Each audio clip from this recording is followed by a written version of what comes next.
Os Estados Unidos da América estão se despedindo da Organização das Nações Unidas porque o presidente americano Trump anunciou há poucos dias a criação de uma nova organização chamada Conselho da Paz. Essa organização não estará apenas em Gaza, mas estará presente em todas as áreas de conflito do mundo. O mundo inteiro está na mesa. E a decisão não será pela força militar nem pela força nuclear, mas sim pelo dinheiro que vai pagar o US$ 1 bilhão.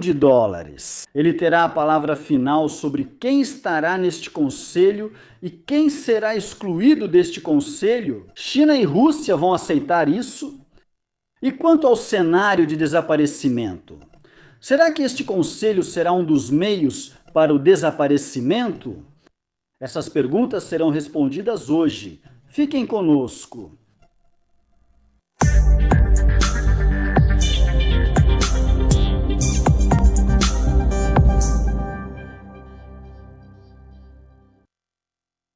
Prezados telespectadores, que a paz e as bênçãos de Deus estejam com vocês. Bem-vindos a mais um episódio da nossa série de opinião.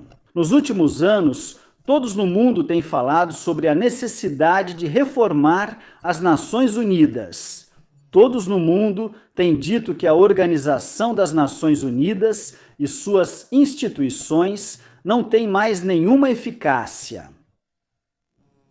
Falavam sobre a necessidade de adicionar outros assentos no Conselho de Segurança da Organização das Nações Unidas, discutindo 1 ou 2 assentos para os países africanos, um outro assento para o mundo islâmico, e assim por diante. Mas, recentemente, se todos perceberam, não há mais nenhuma conversa nesse sentido.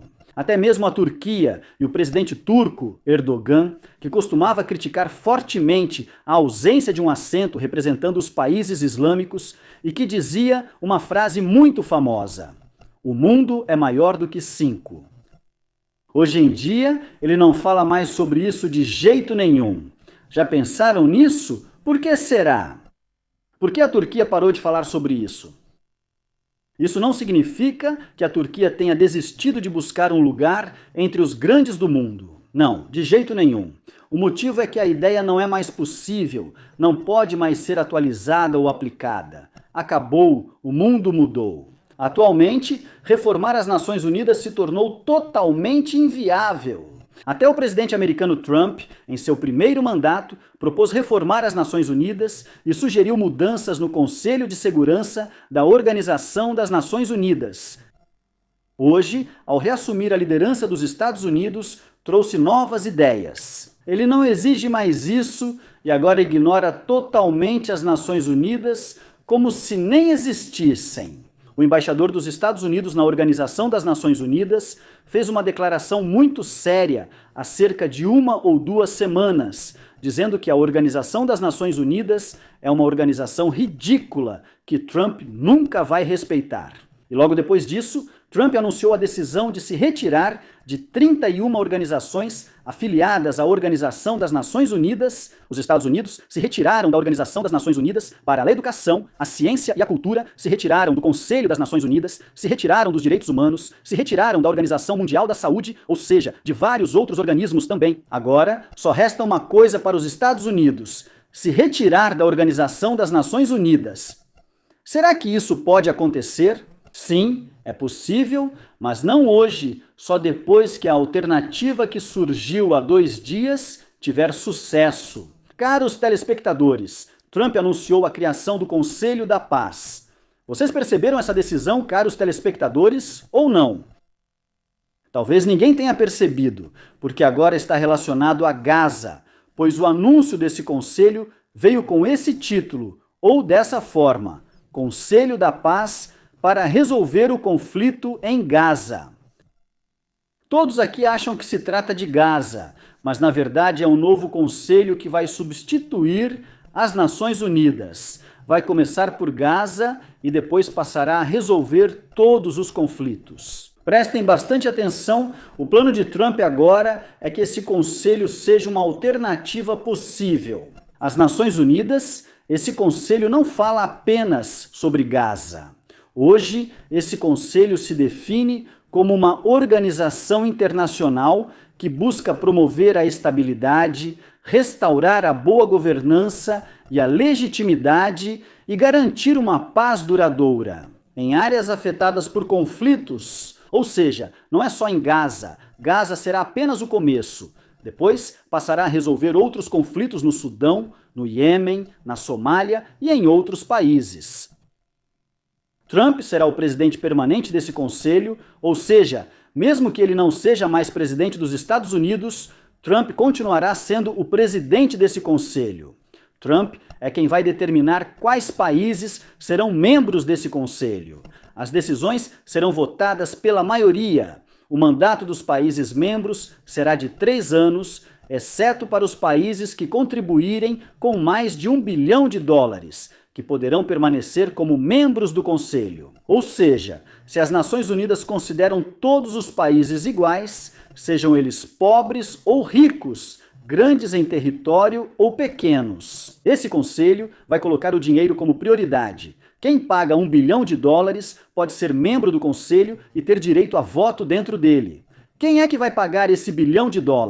Ele terá mais influência nas decisões, preferência para investir e atuar em áreas de conflito, já que o dinheiro definirá o valor desses países no Conselho. Quando falamos sobre o Conselho de Segurança da Organização das Nações Unidas, estamos falando de 5 países nucleares, se esse for o critério para que os países conquistem a membresia. Isso significa que hoje a Coreia do Norte tem o direito de ter um assento. Isso também significa que o Paquistão e a Índia também têm o direito de conseguir um assento.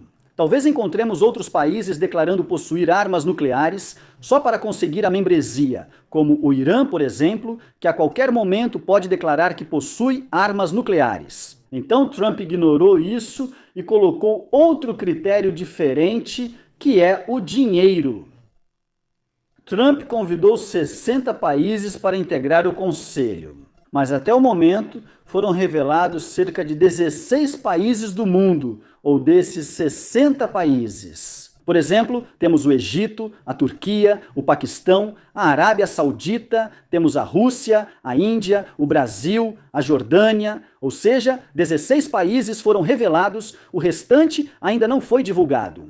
Não sabemos se houve convite para o Marrocos ou não, não sabemos se houve convite para a Argélia ou não, não sabemos se a China também está entre os convidados ou não. Até este momento, foram revelados apenas cerca de 16 países.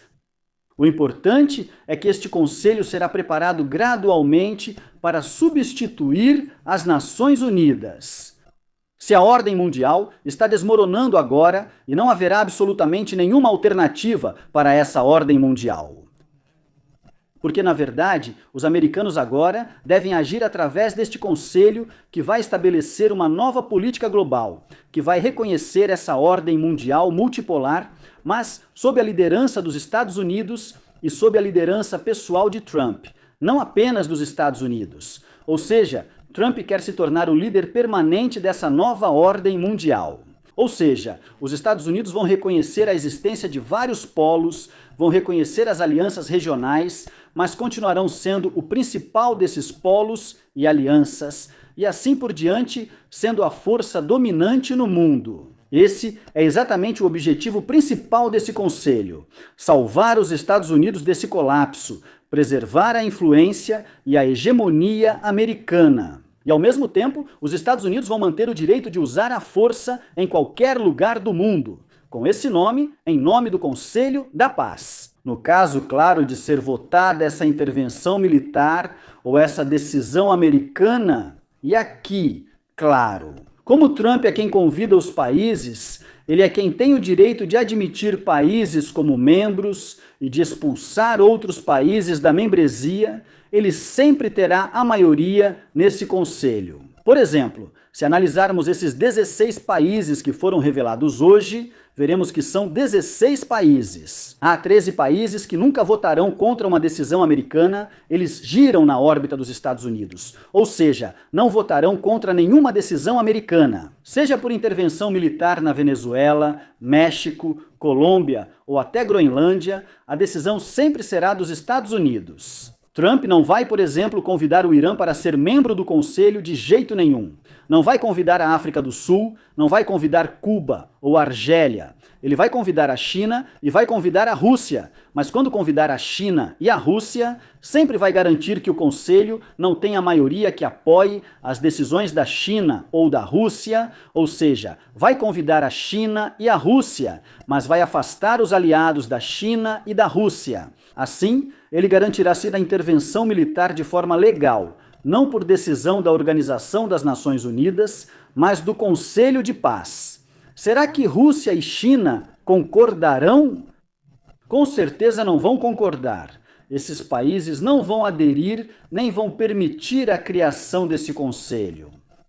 Essas potências não estão dormindo, pois conhecem esses planos e sabem o que está sendo tramado hoje. Não vão permitir a criação de um conselho que marginalize o poder da Rússia e da China em nível global. Não esperem rejeição pública definitiva. Rússia e China não vão recusar esse conselho. Porque evitam confronto direto com Trump, eles têm questões, têm outros dossiês políticos na Ucrânia, em vários lugares, mas vão tentar frustrar essa fundação de outras maneiras indiretas. Até mesmo os países europeus, como França, Reino Unido, Alemanha, esses países vão rejeitar a criação desse conselho dessa forma, mas também não vão declarar isso abertamente. Gaza é só o começo. O objetivo principal é fazer desse conselho uma alternativa à Organização das Nações Unidas. Por isso, muitos países agora, na próxima fase, vão apoiar o papel da Organização das Nações Unidas na resolução de conflitos. Até mesmo Israel rejeita esse conselho, mas não por outro motivo, senão porque rejeita que a Turquia seja membro desse conselho. Além disso, até a Turquia não vai rejeitar a criação desse conselho abertamente. Por quê? Ela atua politicamente na região e evita confronto com os Estados Unidos da América, que hoje são aliados na Síria contra o projeto separatista. Ela não vai recusar o conselho, mas terá reservas. A Turquia vai primeiro observar a situação, quem fará parte do conselho, se haverá maioria islâmica e se a orientação será para Israel. Acabar com a resistência em Gaza e nas outras regiões, como Somália, Líbia e Sudão, em resumo, em todas as áreas onde a Turquia atua. Por isso, ela não vai se juntar como fundadora desde o início, não vai pagar para comprar um assento permanente, não vai reconhecer esse conselho como uma alternativa à Organização das Nações Unidas, ela sempre vai deixar as coisas em aberto, podendo a qualquer momento depender da Organização das Nações Unidas ou da China ou da Rússia, porque ela. Mas aqui, prestem muita atenção, hoje, quando Trump se tornou presidente dos Estados Unidos, houve uma grande concordância entre a Turquia e os Estados Unidos, houve concordância sobre os pontos de interseção de interesses. Os Estados Unidos colocaram sua estratégia de segurança nacional focada na metade ocidental do globo terrestre. Isso significa que estão prontos para fazer qualquer acordo, seja qual for, para alcançar esse objetivo. O primeiro objetivo é a metade ocidental do globo terrestre. Prestem muita atenção, esse ponto é muito importante. Por exemplo, recentemente a Turquia manteve um silêncio absoluto quando os Estados Unidos realizaram uma operação militar na Venezuela, quando os Estados Unidos prenderam e sequestraram o presidente venezuelano Maduro. A Turquia silenciou no momento em que ela poderia ter desempenhado um grande papel, rejeitando a operação e criticando a intervenção por meio de declarações, comunicados, etc. Talvez chegasse ao ponto de exigir a libertação de Maduro, especialmente porque Maduro tinha uma relação próxima com Erdogan, compartilhavam interesses recentemente e outras coisas. Portanto, esse silêncio é uma prova de que há um consenso. Também vemos o que aconteceu hoje em Grilândia, a mesma coisa. Erdogan não intervém, apesar de a Turquia ser membro da OTAN, membro de Paris na OTAN. Ou seja, Trump sabe muito bem que se os turcos se moverem e apoiarem a Europa, exercerão uma pressão muito grande sobre os Estados Unidos e darão muitos votos aos europeus, acrescentando força aos europeus. Trump sabe que Erdogan é um homem forte e admite isso publicamente, até mesmo no âmbito da OTAN. Ou seja, hoje estamos falando que a segunda maior força na OTAN é a Turquia. Além disso, o que está acontecendo hoje na Ucrânia, esse conflito com a Europa, é a mesma coisa. Ou seja, se todos perceberem, a Turquia recuou de intervir em muitos assuntos nos quais Erdogan poderia ter exercido uma pressão muito forte. Então, qual é a contrapartida para isso? Que os Estados Unidos também fechem os olhos para qualquer ação da Turquia no Oriente Médio.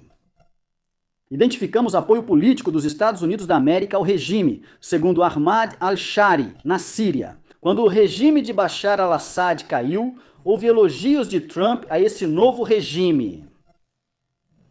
A Erdogan reconheceu que ele é um líder forte na região e superou Bashar al-Assad. Há um movimento sírio para unificar territórios, com apoio político dos Estados Unidos da América. A mensagem é que os Estados Unidos deixam a Turquia agir como quiser, desde que não ultrapasse os interesses americanos. E o contrário também é verdadeiro. Os Estados Unidos atuam nas outras regiões como quiserem, desde que também não entrem em conflito com os interesses turcos. Assim, agora, ao falar sobre o Conselho de Paz, não espere oposição aberta da Turquia, mas sim uma reserva silenciosa. E claro, ninguém pode determinar exatamente o que vai acontecer no futuro, especialmente quando falamos sobre Gaza, quando falamos sobre o cenário de desaparecimento que está se aproximando hoje. Se os Estados Unidos abandonaram essa entidade na Síria, todos vão entender exatamente o que quero dizer, porque há uma restrição sobre os vídeos quando falo de forma direta.